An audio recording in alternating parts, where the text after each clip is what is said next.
Et si le secret d'une nuit paisible ne tenait qu'à 5 petits gestes? Bonjour, bienvenue sur Grandir, c'est pour tout le monde. Aujourd'hui, on transforme la bataille du dodo en un moment de connexion avec votre bébé. Comme le sommeil est essentiel pour les enfants et aussi pour notre propre équilibre, je vous partage aujourd'hui 5 petits gestes faciles à réaliser et à mettre en place dès ce soir pour permettre à votre bébé de passer des nuits plus paisibles.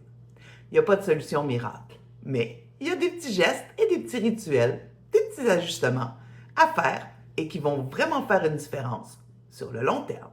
C'est parti! Le signal du calme, c'est un moment charnière où on va informer le système nerveux de notre bébé que la journée est terminée. C'est pas le temps du dodo encore, mais c'est plus vraiment le temps de jouer non plus. En fait, c'est une transition. Le but, c'est de créer un moment tampon d'environ une quinzaine de minutes qui va nous permettre de faire baisser la pression de la journée. Voici comment on va mettre ça en place. Premièrement, on va faire un signal visuel, c'est-à-dire qu'on va baisser les volets ou on va tamiser la lumière.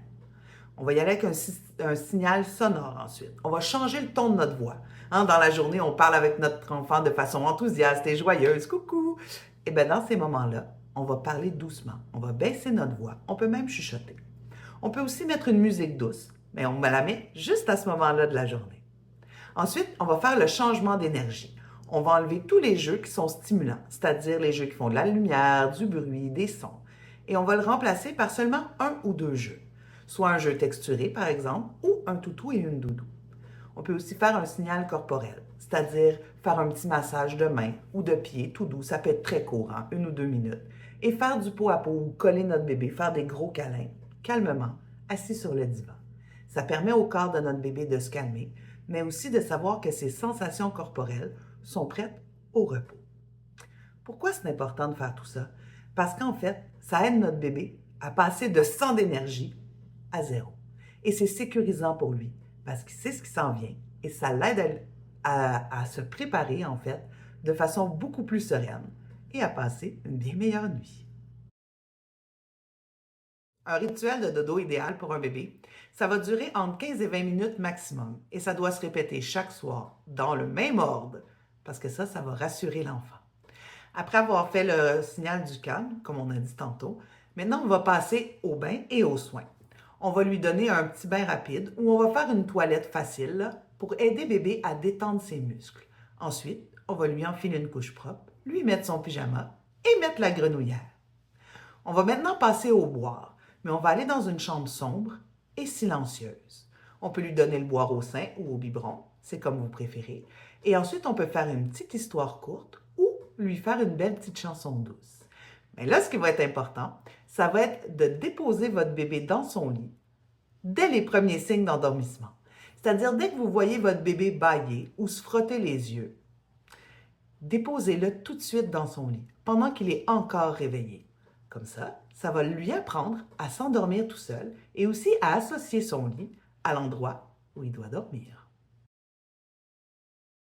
Un autre bon moyen pour favoriser le sommeil des bébés, ça va être l'environnement de sa chambre. On va donc lui créer un espace sécuritaire, calme et peu stimulant. On va commencer avec la température. On va la mettre en 18 et 20 degrés. Comme ça, l'enfant va pouvoir dormir seulement avec un pyjama de saison et une gigoteuse adaptée à sa taille. Et il va être parfaitement confortable. Ensuite, on va gérer la lumière.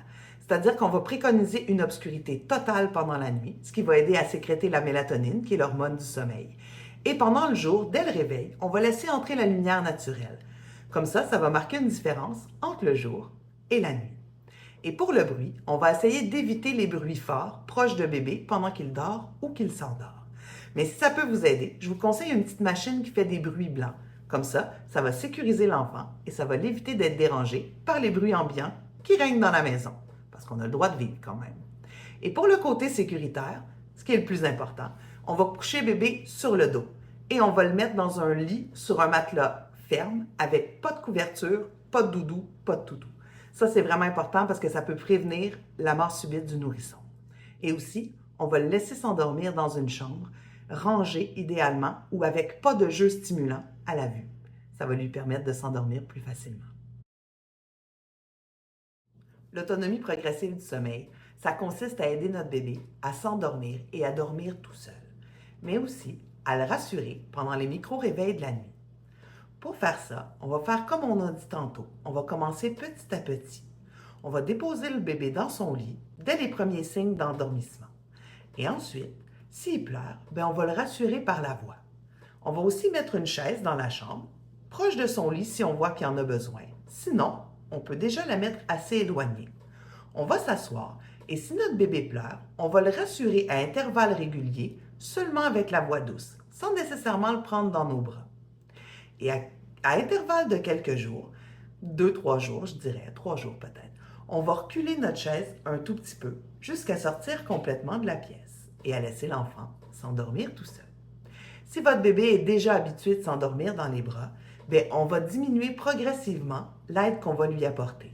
C'est-à-dire, les premiers jours, on va continuer comme on faisait, à l'endormissement avec le berçage complet dans les bras. Ensuite, seulement un peu dans les bras et on le dépose.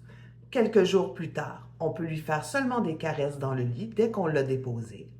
Et ensuite, on y va seulement à rassurer avec la voix. Il y a des causes fréquentes pourquoi nos bébés pleurent quand on les couche.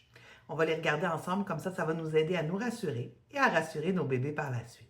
Premièrement, il peut y avoir une trop grande fatigue. Quand les bébés sont trop fatigués, ils peuvent se mettre à pleurer et avoir de la difficulté à s'endormir. Il peut aussi avoir l'angoisse de séparation, parce qu'aux alentours de 8 mois, l'enfant se rend compte de la distance entre lui et son parent. Et ça peut jouer. Il y a aussi un inconfort physique, soit que la couche est souillée ou que la température est trop chaude ou trop froide dans la chambre. Et il peut aussi avoir un début d'infection. L'enfant est malade, que ce soit une otite, une grippe. Et des pistes pour les apaiser? En fait, c'est pas mal toutes les mêmes. Comme je vous ai appris dans cette vidéo, on va commencer par regarder les besoins de base. On va instaurer une routine. On va regarder l'environnement pour être sûr que tout est bon pour que notre enfant puisse s'endormir calmement. Et 3, on va rassurer doucement. Si cette vidéo vous a plu, je vous invite grandement à me laisser un petit pouce bleu et encore plus important, à vous abonner si ce n'est pas déjà fait. Écrivez-moi aussi en commentaire si vous avez des questions ou si vous avez besoin de plus d'informations pour répondre à des questions sur vos bébés. Ça va me faire plaisir de vous répondre. Sur ce, je vous souhaite une bonne semaine. On se voit dimanche prochain. Bye! Bonne nuit!